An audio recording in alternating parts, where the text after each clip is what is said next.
What is up, guys? Welcome into episode number 72 of the Lou Sports Talk podcast, the third now that has been on STL Sports Central. We're so excited to be partnered up with them. And as always, all the content here on STL Sports Central is presented by DraftKings. The crown is yours. I am your host, Ethan Hannaford, joined every other week by my dear friend, Brandon Big Papi Gallegos. Brandon, how you doing, my bud? Doing well. I just want to let people know we did not coordinate the S hats today. We did not. If you're friends long enough, you become that cringy. So that's what it is? Okay. All right. Well, you said it right there. Listen, it's going to be a fun episode. Super excited to get this one going here. Yeah. Kareem Haq is going to be joining us. He's the host of the Birds on the Farm podcast. He's also an editor of CardinalsProspects.com. I think that with this appearance, Kareem will be tied for the most guest appearances through our 72 episodes. And I think he's matched with Katie Woo and Chip Carey. So he's in pretty good company. So super excited to have Kareem on here in a second. Obviously, our last episode, a lot of preview of the trade deadline. So we're going to be recapping. Kareem knows the prospects, the farm system better than anybody that I know. So he's going to be able to give us some great information on who the Cardinals got back and also give us some updates on how some of the Cardinals' top prospects are doing. Could we see any of them here in the final couple of months of the year? So plenty to ask him and get some thoughts on. So without further ado, we're going to go ahead and bring in the one and only Kareem Haq. There he is. Yes, sir. Kareem, thanks so much for joining us. How you doing tonight, my man? I'm doing good. It's my STL Sports Central debut, so fun to be on with you guys and talk some prospects. Well, there's a lot to discuss, and we said so 6 to be exact new prospects brought in here at the deadline, and everyone has an opinion, right? Everyone reads a couple of things here, and then they're like, oh yeah. They're able to, they make the decision, right? Oh, well, that was a good trade. Or the Cardinals got great return in that. When in reality, like most of these people have no idea because most people don't follow the systems like you do. So that's why we wanted to get you on. So let's go ahead and let's just dive into this. And I want to look at each of these trades. And I want to just hear your thoughts as to what the Cardinals got. So let's start with the big one. The big one being the acquisition of Ryan Helsley. It was the first. I'm not including the Eric Fetty trade because we didn't get anything back as of now. So the big trade, right? Ryan Helsley, the Cardinals ship him off to New York. He's going to be playing with the Mets. And they received 3 prospects back: Jesus Baez, an infielder, and 2 right-handed pitchers, Nate Dom and Frank Elisalt. Baez, right, you could argue, being the most notable of the prospects that the Cardinals did receive back here in these few trades that they made. Falls into our system as the 6th ranked prospect. Nate Dom, the 15th. Elisalt is unranked. So I know I'm just throwing this at you, and this is the big one, right? But when you look at these 3 guys that the Cardinals got, what do you see? What do you like? What do you take away? Yeah, I think all 3 of these players have high upside. They're in the lower levels. All 3 were assigned to Peoria. So it's going to be a little bit of time until we see them at the big league level. But all of them have, pretty high upside, and they all slate inside my top 20 prospects in the organization in the 10 to 20 range. So, I mean, when you're getting 3 assets like that back for a rental reliever, I think the Cardinals did really well. Baez, 20-year-old infielder. I think he's got an intriguing hit power combo. The exit velocities last year in the Florida State League with, the StatCast data was really impressive, and he was making a lot of contact too. So it's not like this guy's just selling out for the power and there isn't any bat to ball skills in there. Like there's an intriguing combo of both bat to ball skills and power potential with Jesus Baez. And as someone that's, in a middle infield prospect, I think that's very exciting. Only 20 years old. And to see him find this level of success already in the minor leagues at such a young age, it's very impressive. Is playing a lot of shortstop, but I think he'll probably settle in as more of a third base, second base type. But to get that sort of player as a headliner, I thought the Cardinals did well there. And then right-hand pitcher Nate Dome, he was the Mets' 3rd round pick from last year. He's someone that I actually wanted the Cardinals to pick last year in the draft. He was one of my favorite pitchers in the draft last year out of Mississippi State. This is a guy that's got a strong fastball, sits around 94 miles an hour, but can touch 97. And it's got good traits, above average induced vertical break, and it's from a 5.5 release height. So a little bit lower than average release height. So plays well at the top of the zone. And he's got a plus gyro slider to complement it. Mostly a 2-pitch guy right now. But Brandon's face. Brandon tripped out for a second. Hang on. He heard blanked out. He heard gyro and he got hungry.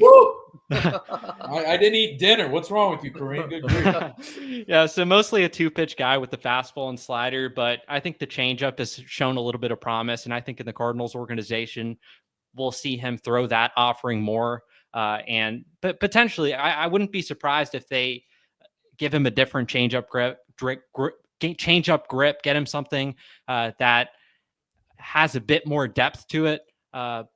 But we're talking about a guy, good fastball slider combo. And so far in the minor leagues, he's pitched really well. And then the last piece, right-hand pitcher Frank Ellisalt, really fun story. He was the Mets' 19th round pick last year out of a D2 school.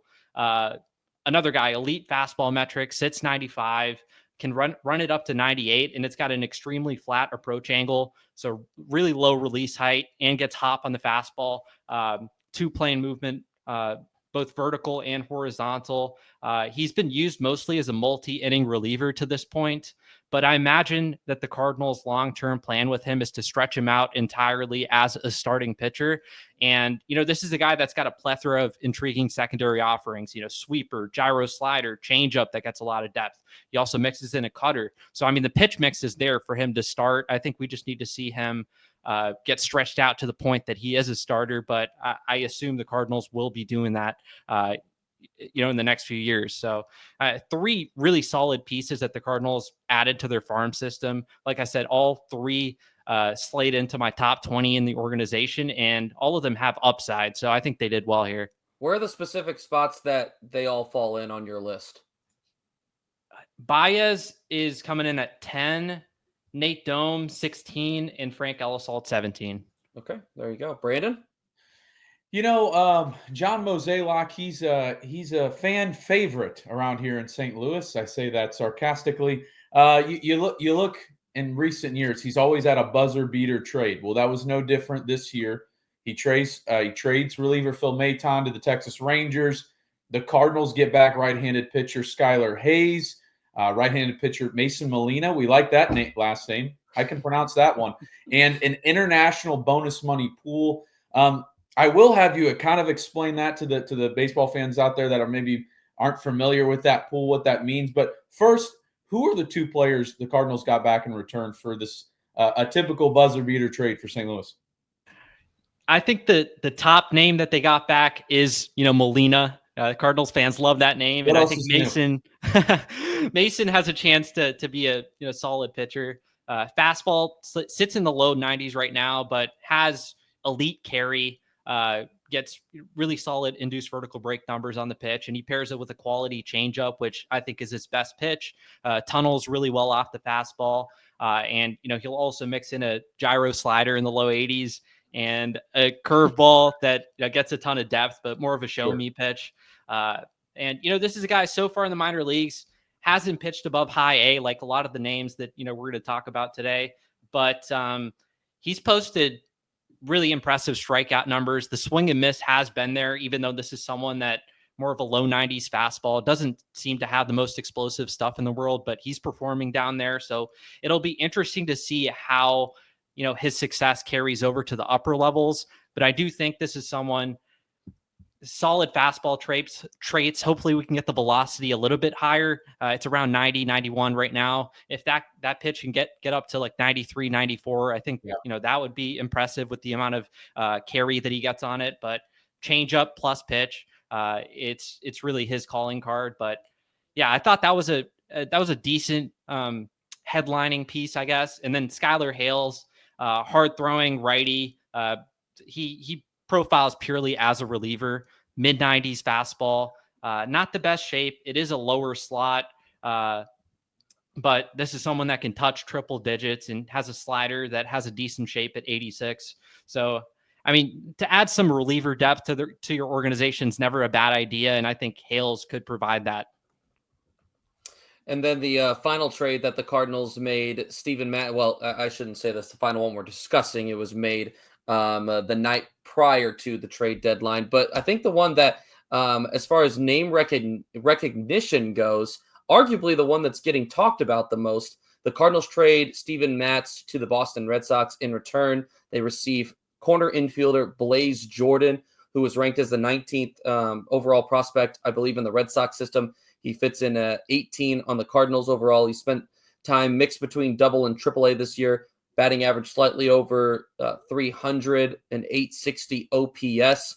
A lot of people excited about this because obviously this is a kid that felt like a kid celebrity in baseball, right? In all the home run derbies growing up. And there had been a lot of excitement around him. Had been as high as the number 7 prospect in the Red Sox system just a couple of years ago, but he's fallen down that list. What are your overall thoughts on Blaze Jordan? And I know that you aren't nearly as high on him as some other people. Let me ask you this. What is the reasoning for people to be high on him? And then following that with why are you not? Well, it's exciting to get a guy that was known for hitting 500-foot home runs as a 13-year-old. Yeah.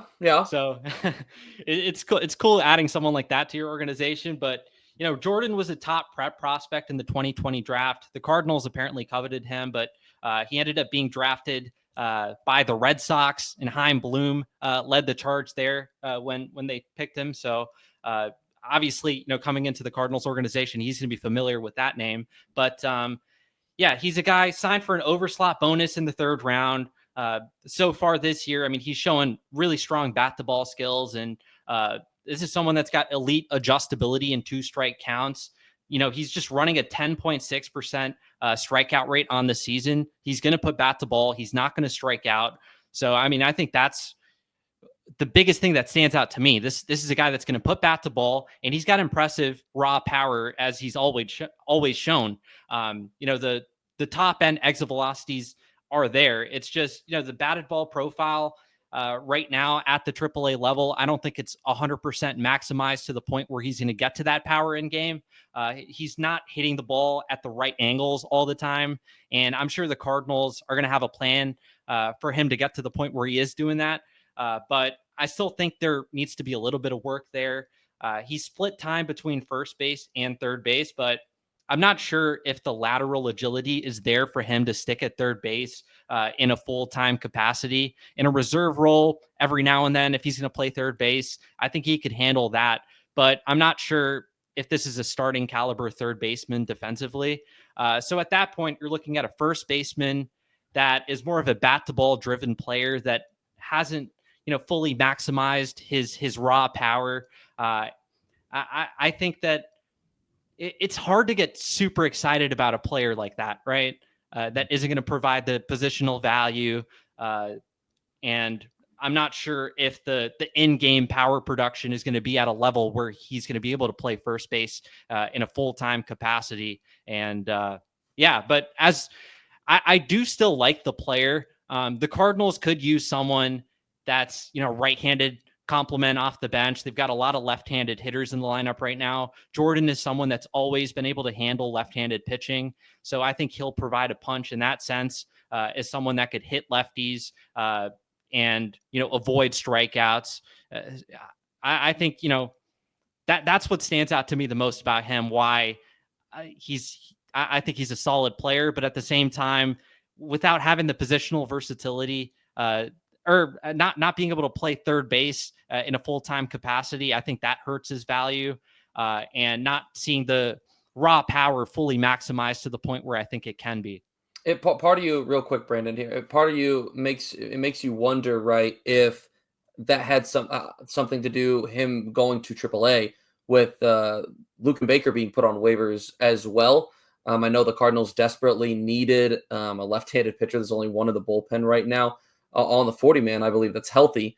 But also, Luke and Baker, they have open 40-man spots still. Luke and Baker, gets claimed off waivers by the Dodgers.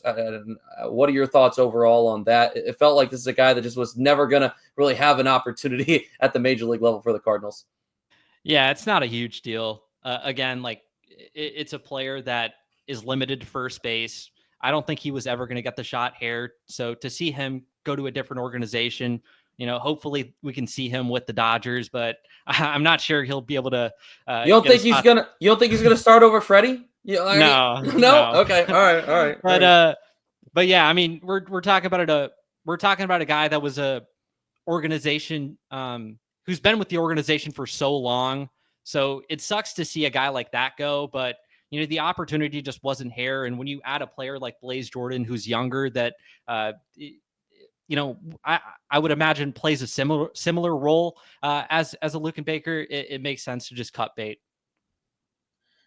Look, Kareem, I have my hockey background, have a lean for sure, and so a lot of times we have this really dumb term in hockey. It's called a hockey trade.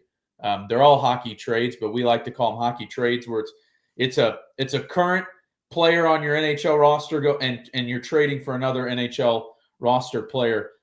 MLB trade deadline, you don't see as much of that going on. It can happen. I'm not saying it can't, but here's my point. The Cardinals being the seller, it was not as fun, right? Because man, you're trading players that you've grown near and dear to, some more than others. But the players you're getting back in return, I mean, I'm mispronouncing last names as we're on this interview to you. You hardly know some of the players unless you're like you, who's just a genius and into it. I want you to do this. How would you grade this MLB trade deadline? So you got to give me the letter first and then explain why. Because for me, I'm hearing a bunch of players that I won't see in a couple years, but that could be a totally different perspective coming from a guy like you. Grading the deadline as a whole, or just for the Cardinals deadline? Cardinals just deadline. The Cardinal. Okay. Yeah. As far as the players that they got back, I thought it was a B- deadline. There are a lot of people that are going to be extremely low, which I don't understand. I mean, what else would you want the Cardinals to do? Trade a Nootbaar when his value might not be at the highest. Jojo Romero was someone that I wanted to see develop. I thought this was the opportunity to cash in on an asset that isn't going to have more value, but I'm not going to ding the rating too much just based on them not trading one player. I thought it was a solid deadline. Specifically the Ryan Helsley package. I like that a lot. Okay. I thought they could have gotten a little bit more on Phil Maton just based on what some other teams got on their rental relievers. But aside from that, I thought it was a solid deadline. Nothing crazy. The Cardinals could have done some things that would have made it more exciting, but I still thought it was a solid deadline overall. I'm going to want to get some thoughts on the MLB draft and the Cardinals, some of their big selections at some point as well. But overall, you look at a lot of the types of players that the Cardinals acquired both at this deadline, and you take into consideration a lot of the type of players that they drafted in the draft that was just a few weeks ago. And I think you're starting to see a pattern in which the Cardinals are looking to move towards in a specific direction. Are you seeing that as well? I am. Definitely a focus on more swing and miss upside pitchers that have plus fastballs. Yeah. We saw that start off with your first round pick in a Liam Doyle, a guy that's got a explosive 96 mile an hour fastball up to 100 miles an hour with close to 20 inches of carry. He posted a 39% whiff rate on the pitch, which was among like the top draft eligible players. It was only behind Gage Wood. So we're talking about a big fastball. And that continued as the draft unfolded. You look at the competitive balance round B pick with the Tanner Franklin. A couple of years ago, I don't think the Cardinals are making this selection. We're talking about a guy that hadn't started in his collegiate career at all.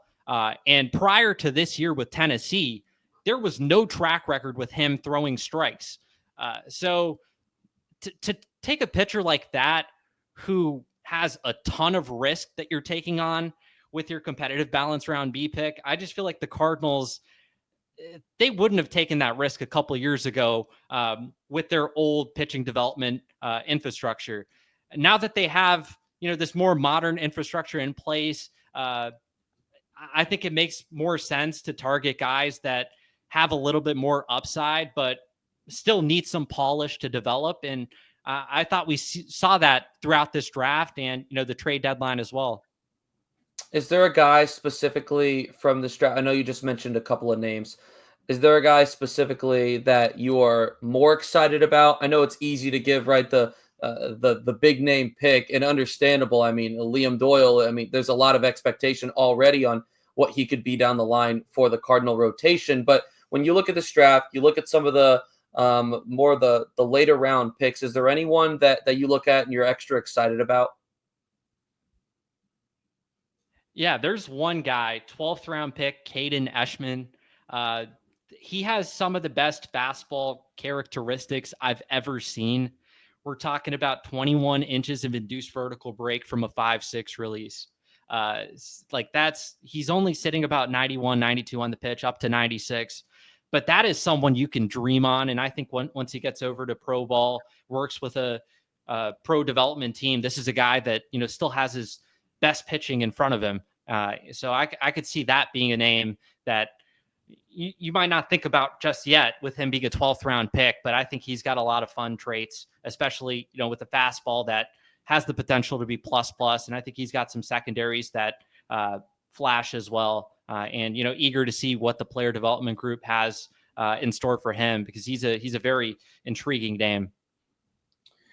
Kareem, let's go to a name we're pretty familiar with and that we are waiting for eagerly, and that's J.J. Wetherholt. He continues to destroy AAA. He just played third base professionally for the first time. As you look at him as a player, first off, what are you seeing from him? What is it? Is it pitch selection? Is it swing? Is it all of it? What's changed? What is continuing to work? And then this third base thing. Is this long term? What are we thinking here, Kareem? Man, Wetherholt, it's hard to expect any more than what he has done so far this year, especially when he's gotten promoted over to the AAA level. 73 plate appearances so far at AAA. He's slashing 344, 425, 754. That is okay. That is crazy. We haven't even gotten to the point where he's walking more than he's striking out. It's a 12.3% walk rate, and he's just striking out 11% of the time. So he's been unreal.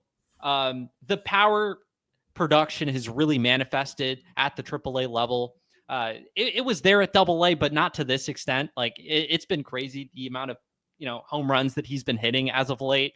And the StatCast data has been super impressive. We're talking about a 52.7% hard hit rate, which ranks in the 96th percentile for AAA. Average exit velocity 92 miles an hour, 95th percentile in AAA. Barrel rate is at 16.4%. 95th percentile for AAA. And, those numbers are very impressive for someone that's known more so for his bat to ball skills, right? He's been very impressive, just taking quality at bats. He knows what pitches to swing at, what pitches to lay off. I have nothing but good things to say about him. As far as his position, I don't know just yet. We'll see what happens in the offseason with Arenado. I think whether it's second base or third base, I think that he'll probably end up playing one of those two positions, I would imagine. So, we'll see what ends up happening. I don't know yet if we'll see him sometime at the end of the year with the Cardinals, but sure would be fun with the way he's playing at AAA, and I think he's earning that opportunity for sure. You look at someone like Jordan Walker, he didn't really get the opportunity to show what he had at the AAA level before he got called up. JJ Wetherholt is showing that he belongs at the next level with the way he's performing. And if the Cardinals want to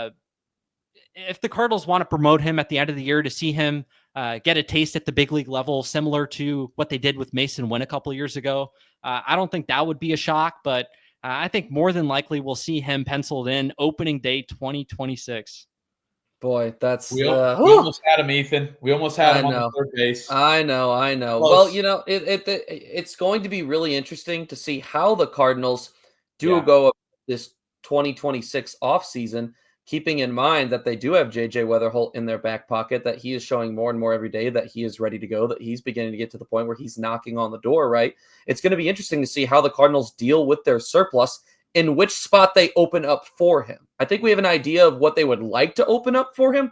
But if the question is it going to be realistic for them to open up third base? Solely speaking of who they have there now, but you also have Nolan Gorman. So there's so many questions about what it could look like and where exactly JJ Wetherholt is going to fit in, and that's going to be one of the bigger interesting questions I think of the offseason as well.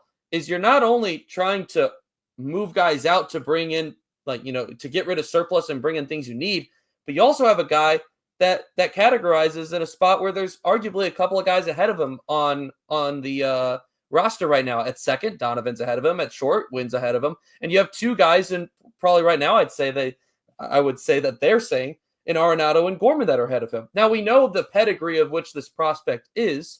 We know how highly viewed he is, and that he's, it sounds like they expect him to be a superstar. But at this point, because of where they're at in this logjam, they just can't afford to get him in there. I am, and it's flabbergasting. It's frustrating, but it's going to be interesting to see how they handle all that to find out where he's going to be playing next year.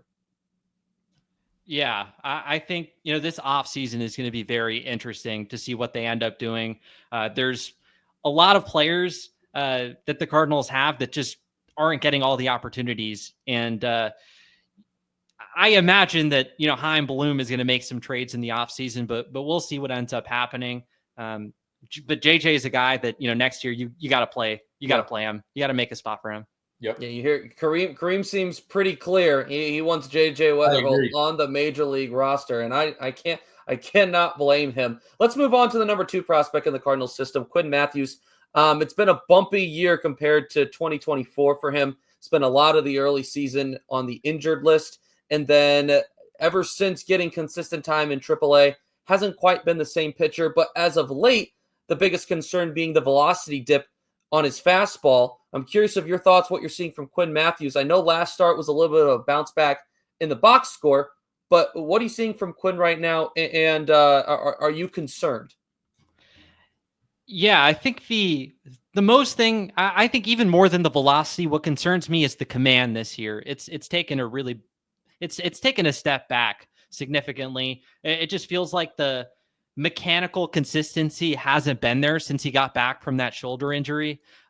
Obviously, don't want to speculate. I'm not there with Quinn. I don't know how his shoulder's feeling. I don't think the Cardinals are going to be taking any risks, but like you said, the velocity is down. The heater's around 91 miles an hour. Last year, it was closer to the mid 90s. So would I like to see that fastball velocity get back to where it once was?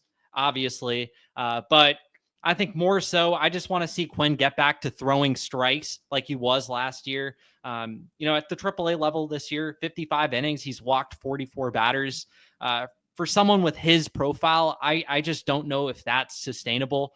He has been, getting, despite the velocity on his heater going down, he's still missing a ton of bats with the changeup and slider. The stuff still looks solid, but he's got to get the strike throwing back under control like he showed last year. I think that's what I'm watching more so than just the velocity, but it is a little bit concerning to see a 2 to 3 mile an hour velocity drop from last year, but without being there and I have no idea how Quinn feels, what's going on there.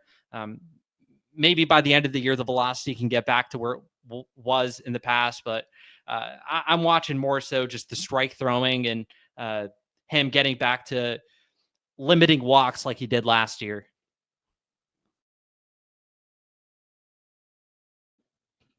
Sorry, that was on mute. I felt like a boom. I felt like my parent right there. When you're trying to talk and then you're just on mute, that's the worst feeling in the world. You look. Let's keep going with prospects here. Behind the plate, I mean, everybody's trying to fill a Yadier Molina-sized hole, and it's just not going to happen. That is a once in a generation type player, once in a decade type player. I might even add, maybe will we ever see a guy like him? Probably not. So let's not go there with these guys, but let's talk about behind the plate with Cardinals catching prospects. You got Jimmy Crooks, Leonardo Bernal, Randall Rodriguez. I can never say his first name. Ethan always has to help me with him. I just say R. Rodriguez. Bottom line is, I mean, he's a little bit younger. Bottom line is, you got these three guys, and they're all within your top 10, top 5. I mean, what are you looking at right now? Like, number one, who are you most high on? Number two, what do you do with all of them? Yeah, I think out of that group, Raniel, I think that's how you pronounce his name. Gosh darn it. He's going to leave now. I'm going to leave now. Ethan gets me every time. Shut up. Let him talk. He's just 18 years old right now. And to see the kind of power production that he's putting up at the single A level over the past month, he has he's got a OPS over 1,000. So, I mean, to have that sort of production at the single A level when you're just 18 years old, the power has been so impressive. We're talking about a guy that just knows how to elevate, knows how to get it to his pull side. This is real power potential. This isn't just raw exit velocity numbers. This is true power potential that's working in game. I mean, he just hit a 106 mile an hour nuke today, for the Palm Beach Cardinals. It's been fun to watch him. I think out of the three catchers, he definitely has the most upside. And I have him ranked as my top catching prospect in the organization. Still a ways to go. We'll see what the defense looks like as he continues to progress. I think the defense has been better than I thought it would be, but I still think that it's not at an above average. Or it's still going to take some dreaming for him to get to a decent enough level defensively at the position. And then you look at the two other catchers, both of them are plus defenders, Leonardo Bernal and Jimmy Crooks. Firstly, let's talk about Bernal. This year, it's been a strong season for him at Double-A Springfield. Got off to a really strong start. Last month it was a little bit slow for him. Didn't have the best month, but we're talking about a guy, really, really strong bat to ball skills, has the power. He's starting to hit better from the left side. At the start of the season, most of his damage was coming from the right side of the plate. I think he's a well-rounded bat and one that's going to provide plus defense. The Cardinals got used to, someone like a Yadier Molina for so many years throwing out runners, and it's hard to put those sort of expectations on any catcher. But when we're looking at Bernal, just his ability to throw out runners is a little bit reminiscent to a Yadi. I'm not saying it's at that level, but this is a guy that knows how to throw runners out. And, he's shown that the past 2 years when he's been one of the best, when he's had some of the best caught stealing numbers in minor league baseball. And to touch on Jimmy Crooks a little bit, he had a slow start at AAA, but he's starting to put things together. The contact skills have taken a little bit of a step back from Double-A, but as of late, I think he's doing a better job. The swing decisions are still a little bit more aggressive than I would like, but he's a guy that just has a swing that produces a lot of line drives. The power has shown up a lot as of late. I think that he's more of a line drive hitter, but I do think that he can run into some power. The exit velocity numbers are plus at the AAA level, and defensively, all the pitchers that you talk to thrive about this guy. We had Cooper Jerpy on the Birds on the Farm podcast in the offseason, and he raved about him. He knows how to maximize a pitcher's strengths. He knows how to game call. And in that aspect, I think the Cardinals would love someone like this. I think they value those sort of traits at the catcher position, and I think Jimmy Crooks is going to provide that. So I think I wouldn't mind, seeing Jimmy Crooks get a shot at the end of the year at the major league level. Pedro Pajes hasn't been, tearing the cover out off the ball. Joel Pozo has been a fun story, but I don't know if he's, the long-term answer at the position. So I think it would be good to see someone that has a little bit more upside and the potential to actually become a starting catcher one day, get that shot at the end of the year. So it'll be interesting to see how the Cardinals navigate that, as Jimmy Crooks will be needed he will need to be protected in December for the Rule 5 draft. So, at the end of the year, if you want to see him get a cup of coffee, work with the pitching staff, I think that would be good. Boy, it was 35 minutes loaded with information, and I think I don't know how much more we could have asked. We probably could have gone way deeper and gotten plenty more, which is saying something. But Kareem, really appreciate you taking time out of your evening to join us to fill in all the people watching on the Cardinals system and the direction it's going. Hopefully, there are better days ahead. I think that there are when you look at some of the pieces. Let me wrap up with this question real quick here. This just came to mind. So a bonus question here at the end.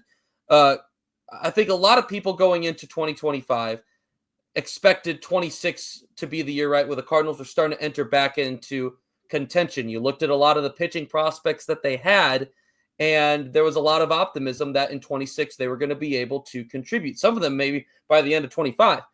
Unfortunately, the injury bug has hit them hard, to the point that the timetable for these guys getting to the major league level has been pushed back pretty significantly for some of them.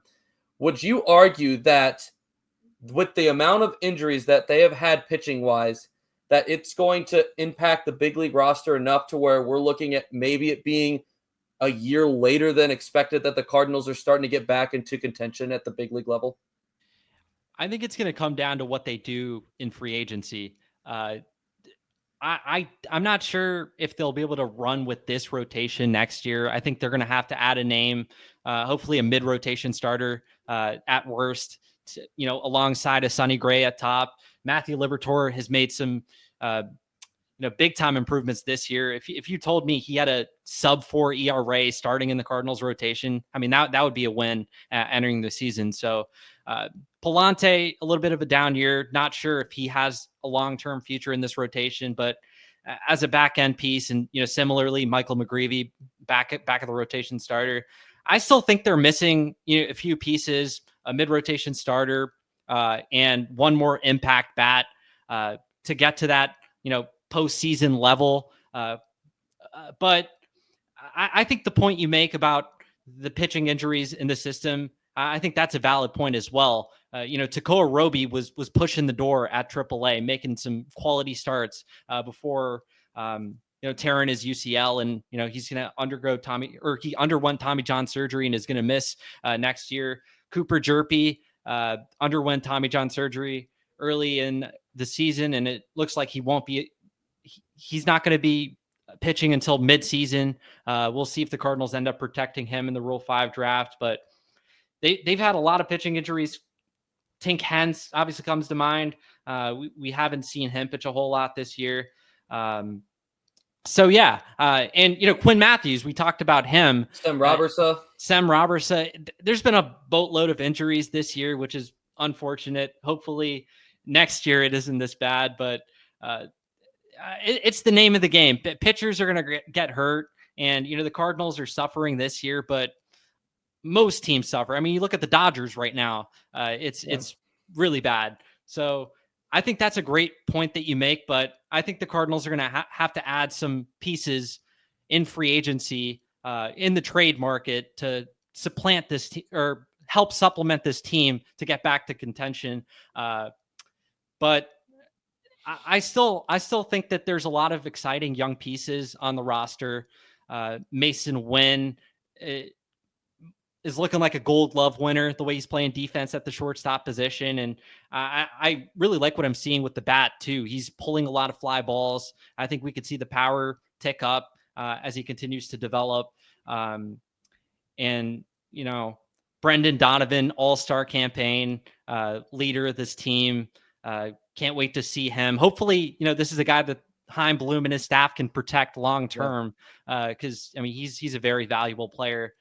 I don't know if the Cardinals' current roster is in a spot where they're going to compete next year, but if they can add a few pieces, add a true mid-rotation starter, and add another bat to this lineup to help, I think they could get to that point, but yeah, that's what I got. He is Kareem Haq. He is the host of the Birds on the Farm podcast and the editor of CardinalsProspects.com. Go and check that out for all the latest up-to-date information on the Cardinals prospects, as well as his X account at Kareem SSN. Kareem, thank you so much for the time. We really appreciate it tonight. Appreciate you guys having me on. Hopefully it's not my last time. Absolutely not. No, sir. It's awesome, chatting with you guys all the time. Yeah, appreciate it, man. That is Kareem Haq. We appreciate him taking some time. We're going to take a quick pause, and when we return, going to be diving into how exactly Oli Marmol handles this logjam and playing all these guys these last couple months of the year. You are watching the Loose Sports Talk podcast.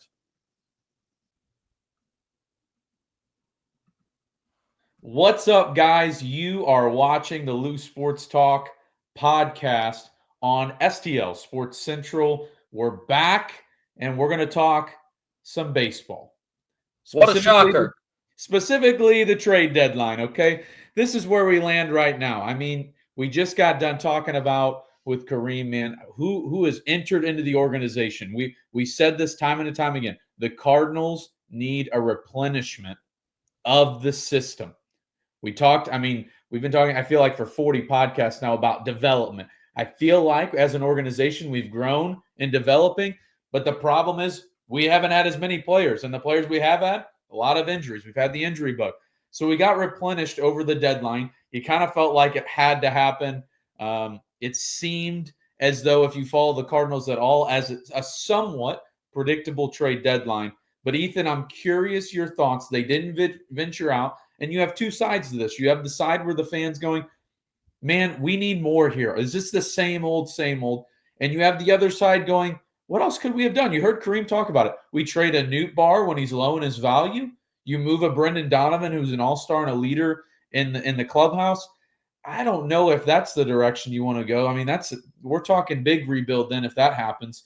Where do you land in that scale? Because there's two sides of this thing. Yeah, there's pros and cons to every side of this, Brandon. Yes, it was an underwhelming trade deadline. I will not disagree, but it was also not predictable, or it was predictable, excuse me. It was expected. Yeah. Not many people should be surprised that the Cardinals only traded away their three players on expiring contracts. There was opportunity to trade other pieces, as you mentioned, a couple of guys. There had been talks that Lars Nootbaar, Alec Burleson, Brendan Donovan, that these guys were drawing calls. Yep. I would be shocked if there wasn't interest in Jojo Romero on the market when you look at the year of control and how good he's been this year. But we don't know for sure. We haven't heard anything about that. But John Mozeliak elected to not trade any of his other pieces. Instead, he allows for incoming president of baseball operations, Chaim Bloom, to make the calls down the road with the surplus pieces for 2026. And that way he will have full control of what he can do with those guys. The con, and we're going to talk about this here, but this is what we're really going to wrap up the episode discussing. The con is that there is still a massive logjam. And even with Nolan Arenado being on the injured list right now with a right shoulder strain, there is still a logjam. And it makes you wonder, how did the Cardinals do it with Arenado not there? Well, they didn't really have to, because Gorman and Nootbaar were on the injured list. Arenado goes on the injured list. Gorman and Nootbaar both come up pretty much at the same time. So you can imagine, Brandon, with all of those guys, with Arenado healthy eventually, if all these guys stay healthy, it's going to be a disaster for Oli Marmol trying to figure out how exactly to play all these guys and get them consistent playing time. It feels like it's a lose-lose spot for him. But anyway, we'll get to that in just a second. You look at all of the pieces, right, of that they could have traded, and you could have made arguments for some of them. And the biggest argument probably being to clear up the logjam, right? That's probably the biggest spot, or biggest reason. But I think you could break down for each player that you could have said, hey, would the Cardinals move him? They should. I think you probably could have made an argument that was better for the reason why not to for each of them. Lars Nootbaar was injured at the time. Now, we know that that's never been an issue for John Mozeliak. Traded Bader a couple years ago for Jordan Montgomery when he had the plantar fasciitis. Last year, it was Tommy Edman. He was injured when they traded him to the Dodgers. So that not being a huge deal, right? But Lars Nootbaar, outside of the past 6 weeks have been, when healthy, a pretty consistent Major League Baseball player offensively. He's coming off the worst 6 weeks of his Major League career. That leading up to the deadline, it feels like his value probably wasn't as high as the Cardinals were hoping it would be, or what it would have been maybe last offseason.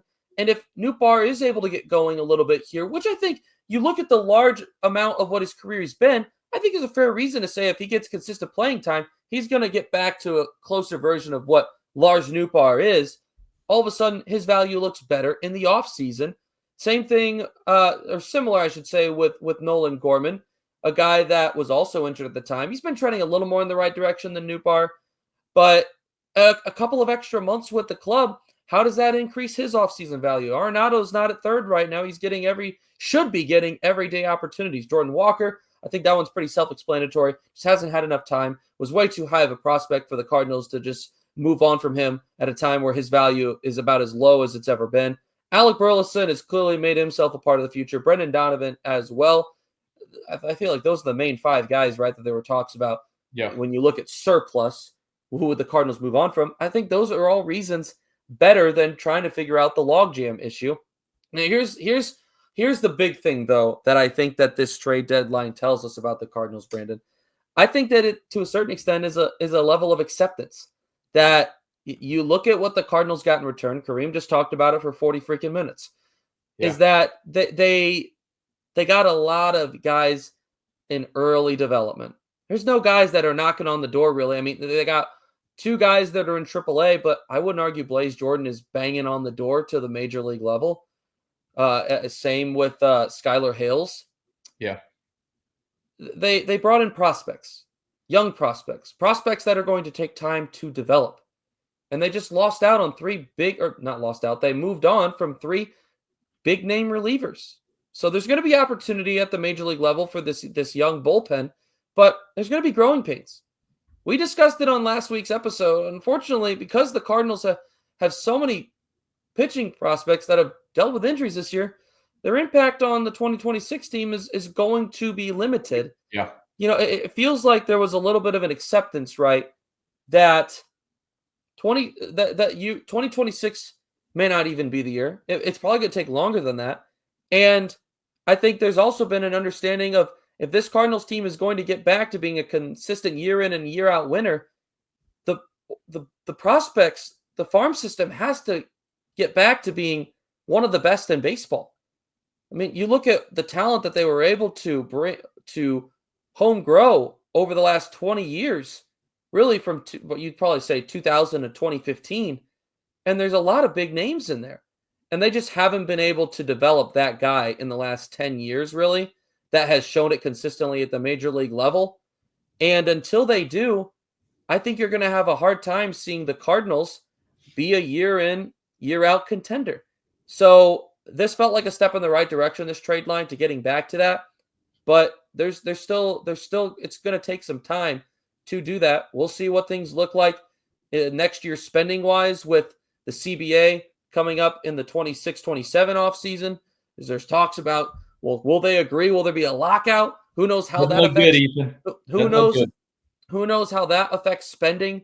So there's all kinds of question marks right now. But my level of optimism for the Cardinals spending going into next year isn't super high because of that, which makes you think that they're going to lean on what they have in-house. And I don't know how much of that in-house material is quite ready yet.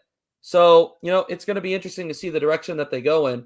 But definitely sucks selling. It is not fun. It may be a bumpy couple of months to end the season. I'll tell you what, Monday night's game sure was fun. One of the best games of the year against the Dodgers.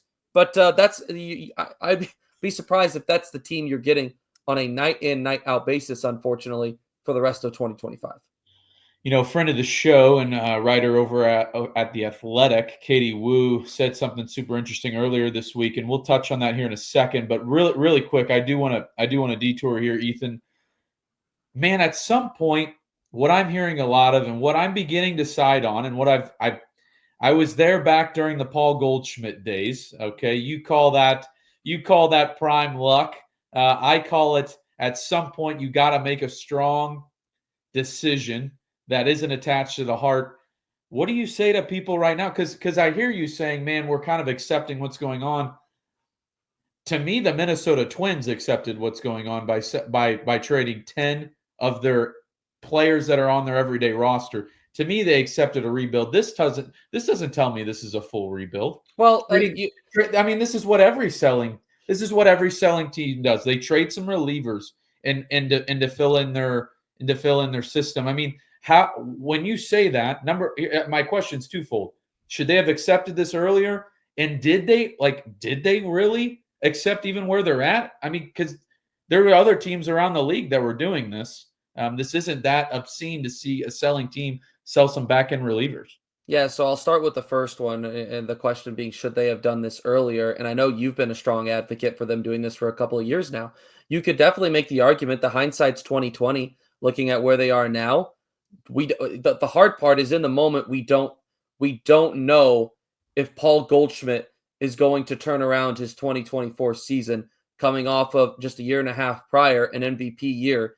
We don't know that Nolan Arenado is going to have the hard fall off that he has had offensively.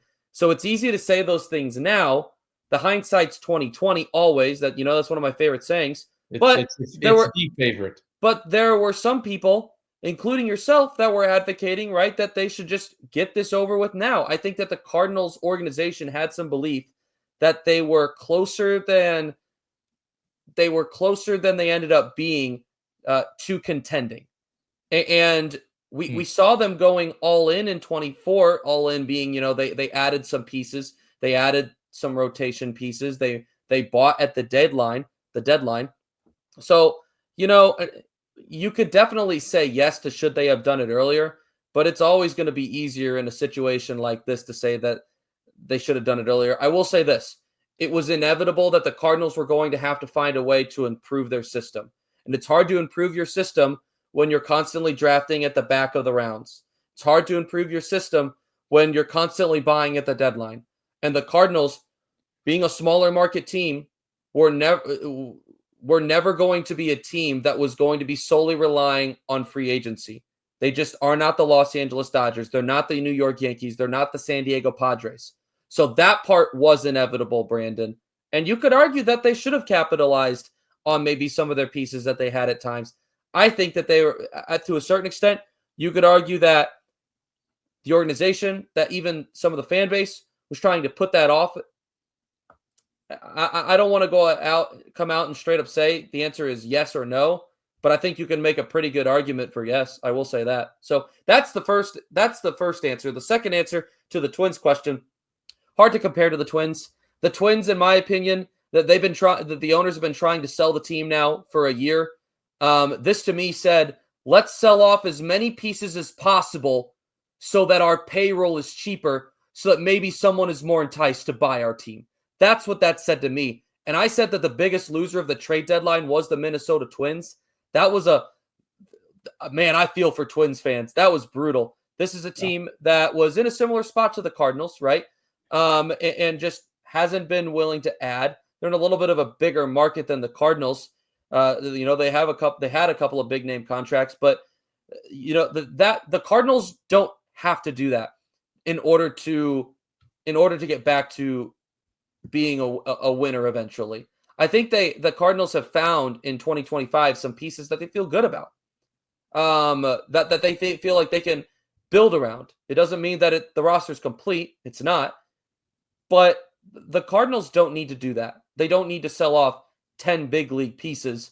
We'll see some guys moved in the offseason. If we don't, it'll be a bad start to the Bloom regime, in my personal opinion. But I think we will, and you'll start to see some of that movement. So, yeah, I do think as of for now, it is to a certain extent a rebuild. Is it a hardcore wipe the slate 100-loss season next year rebuild? No. But I do think that the Cardinals are not guaranteed to be taking a step forward in 2026. And they did take a step back as far as moving on from some pieces at this deadline. They're not better. They are worse roster-wise. So I think you could definitely still say that this is to a certain extent a rebuild. Let's hope with big man Bloom hopping in, you will no longer have to use hindsight is 2020. Hopefully, as your friend, I will no longer have to hear that. Anyways, That's how you do it, folks. You say things and then you change the topic real quick. That's how it's done. Yeah, just like you with the word holistically. That's your word. Our friend of the show. Just wait till hockey season, and then holistically will be every other sentence. I'm sorry, Ethan, you're interrupting Katie Wu right now. Hang on 1 second. Our friend of the show, Katie Wu, she said this, and I'm going to read the quote because I'll botch it. If not, worse than I did the last names earlier in the show. This is what she said. Expect a rotation of corner outfielders as manager Oli Marmol again attempts to find a suitable combination for consistent playing time. One player who won't be a factor, Alec Burleson, who has earned his right to be in the everyday lineup. That is quoting Oli Marmol there at the end. That's what he said. Thoughts on this as we come to a close? If you're Oli Marmol, I know you've talked to him personally before, but I know you don't know him in the way where you're going to be in the dugout. But let's say you were, man. How do you handle this serious logjam? And I guess I'll say it this way because you touched on it earlier. What is the right way to go about this? What is step one? It's a hard question, man. It's a really hard question because you have so much redundancy on this roster. I mean, it is really hard. And here's what I will say. It's going to be because they've made the decision that Alec Burleson is going to play every day, which, you know what? Kudos to Alec. He's earned that. That's baseball. Yep. When you play well consistently day in and day out, you should play every day. Now, you could argue that there would be benefit to him not playing every day because it would allow for other people that they need to figure out a little bit more so who they are on, Jordan Walker, Nolan Gorman, etc. You could argue there would be pros to not playing him every day, but he has earned the opportunity. So now everything is going to be based around where Alec Burleson plays. Everything is going to be based around it. If Burleson is in left field, then you're going to have basically the same infield unless he is at first base. Then that changes to where Contreras is DHing or Herrera, and then either you got Newt or Herrera in left field. If he's in left field, you got Newt or Walker in right, and you got Herrera DHing. If you have him in right field, you have either Nootbaar or Herrera in left. You have Herrera or Walker, a designated hitter. Everything is going to be based around where Alec Burleson is now, it seems like. Yeah. So I will say this, something that is interesting. As we're recording, Cardinals set to get underway here in just about an hour in Game 2 in LA. But Lars Nootbaar in center field tonight. And that tells me something. It tells me, right, that because you could argue, right, that Victor Scott have been getting, it's not an argument, it's a fact. Victor Scott have been getting a boatload of playing time in center field. And I think Oli Marmol probably came to a realization that even though he hasn't been a huge Lars Nootbaar in center field guy, because your defense does get worse, because you have so much logjam, Jordan Walker has to be getting time in right field. Yeah. And if Victor Scott's the only guy playing center field, then it limits you to 3-4 guys for 2 corner outfield positions. So I still think Victor Scott's going to get a lot of playing time. He's going to start most of the time in center field, but it doesn't surprise me that the Cardinals are starting Lars Nootbaar in center field tonight, and I would see them mixing that in on the occasion. So that way you can have Nootbaar and Walker or Walker and Herrera at your corner outfield positions more often. It's a really tough spot that Oli Marmol is in right now. It is extremely difficult. I think the most obvious of the logjam situation, even though he is a little bit worse defensively, is Nolan Gorman should be playing almost every day, in my opinion, at third base over Thomas JC. Almost every day. I like I said, I know he's a little bit worse off defensively, but you look at what these last couple of months could do for Nolan Gorman as far as maximizing his value if you are to try and move on from him, or to set him up as your third baseman of the future, depending on what happens with Nolan Arenado. These last 2 months are going to be really big for Nolan Gorman. Think they could be big for a lot of players. Think they could be big for Nootbaar. Could be big for Walker. So it's a tough spot that Oli Marmol is in. He is in a lose-lose situation because regardless, someone is going to be mad at him fan-wise, right, about not getting playing time, maybe player-wise, I don't know. But it's a tough spot right now. So good luck to him. I think he's done a pretty good job in large part this year handling the logjam because the organization has put him in a tough spot. And we'll just have to wait and see where he goes from here, Brandon. Yeah, I would not want to be in his shoes right now because, I mean, like you said, you feel like anytime a conversation's been going on over multiple seasons, the fan patience is just gone, and you feel it at this point right now. And Oli Marmol is going to feel the brunt of that as leader of this team. Absolutely, no question about it. Boy, full episode. We just crossed the 60-minute mark. Brandon, excellent stuff, fun stuff. A trade deadline of acceptance, of recognizing where the Cardinals are, but also now you can continue looking forward and seeing the next big thing, right? After getting these prospects, getting these young guys some opportunity in these last couple of months is going to be what is Heimblum going to do once he takes over in the offseason with the surplus. So we're going to have plenty of time to discuss that. Hey, previewing the next couple of weeks for you. Football's back, baby. We're almost there. And we're going to be having on our football aficionado, our football correspondent, TJ Williamson, the next couple of weeks to preview both the college football and National Football League seasons. Super excited for him to be joining us and getting back in the mix. So you'll get to meet TJ next week, and he'll be on the next couple of weeks. Be sure to follow us on Instagram, X, and Facebook at Lou Sports Talk _. And then be sure to like and subscribe to STL Sports Central on YouTube, and then follow them on all of their pages as well. Episode 72. That's a wrap.